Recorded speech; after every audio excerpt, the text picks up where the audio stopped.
Communiqué du Conseil national de sécurité. Le président de la République, Son Excellence M. Alassane Ouattara, a présidé ce jeudi 13 novembre 2025 au Palais de la Présidence de la République une réunion du Conseil national de sécurité sur la situation sécuritaire générale.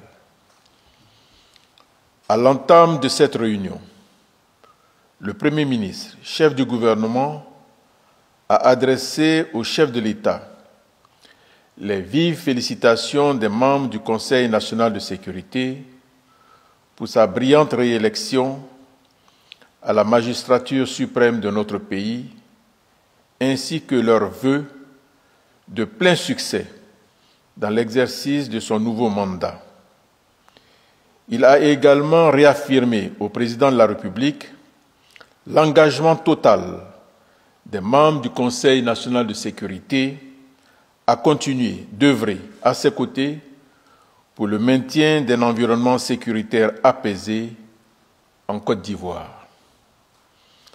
À l'issue des échanges sur les points à l'ordre du jour, le Conseil national de sécurité s'est félicité du climat de paix et de la stabilité observée sur l'ensemble du territoire national.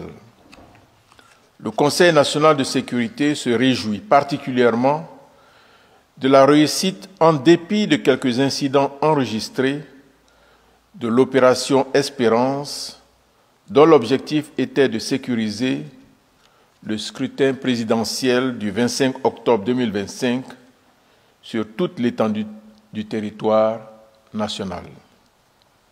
En effet, les activités menées par les 44 000 éléments des forces de défense et de sécurité mobilisés dans le cadre de cette opération ont permis d'assurer le bon déroulement des différentes étapes du processus électoral et de permettre aux populations d'accomplir en toute sécurité leurs devoirs civiques.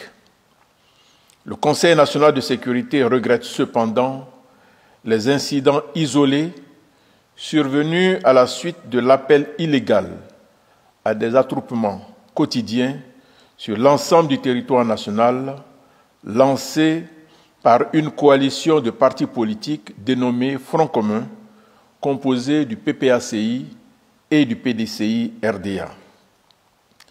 Ces incidents se sont notamment traduits par des obstructions de voies, par des troncs d'arbres, l'incendie de plusieurs sites de la Commission électorale indépendante, la destruction de bureaux de vote et de matériels électoraux, des affrontements intercommunautaires, des attaques contre des autorités administratives et les forces de défense et de sécurité, ainsi qu'une tentative de sabotage des installations d'un des principaux fournisseurs d'énergie de notre pays.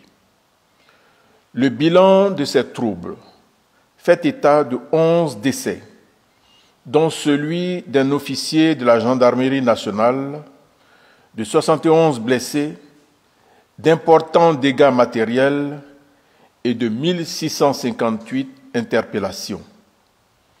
Le président de la République, tout en condamnant fermement ces incidents et en fustigeant les agissements de certains responsables politiques, a exprimé sa compassion aux familles endeuillées, aux blessés et à tous ceux qui ont subi des dégâts matériels.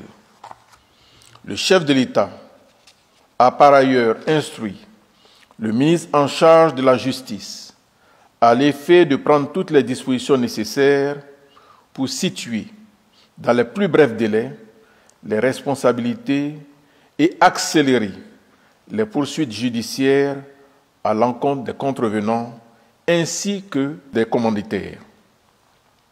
Le président de la République, satisfait du bilan de l'opération Espérance, a adressé ses félicitations au ministre en charge de la Défense et de la Sécurité, ainsi qu'au Grand Commandement, pour l'efficacité de cette opération.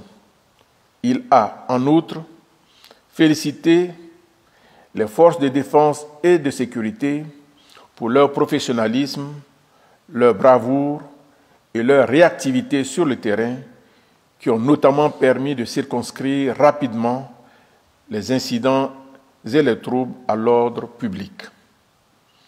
Cette réunion du Conseil national de sécurité a également été l'occasion d'aborder la question de la sécurisation des élections législatives du 27 décembre 2025.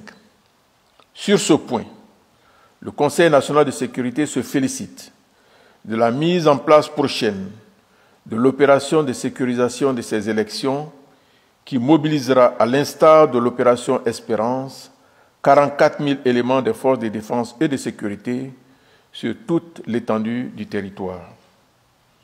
Dans ce contexte, le Conseil national de sécurité a instruit le ministre en charge de la sécurité à l'effet de proroger d'1 mois l'interdiction faite au terme de l'arrêté interministériel du 17 octobre 2025 aux partis et groupements politiques d'organiser des meetings et manifestations publiques sur l'ensemble du territoire national, à l'exception de ceux qui s'inscrivent dans le cadre du processus électoral.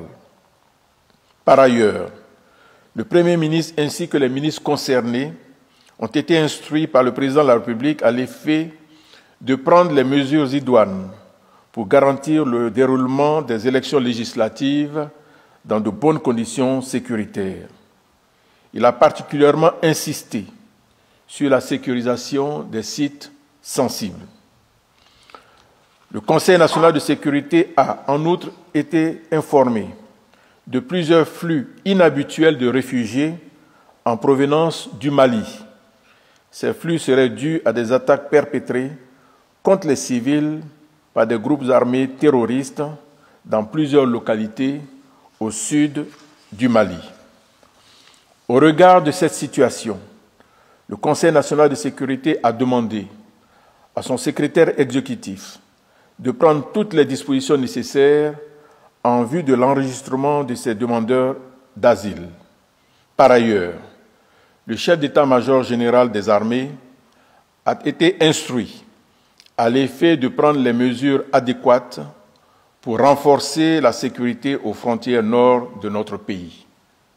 Au terme de la séance, le chef de l'État a réitéré ses félicitations à l'ensemble des acteurs engagés dans la sécurisation de l'élection présidentielle d'octobre 2025.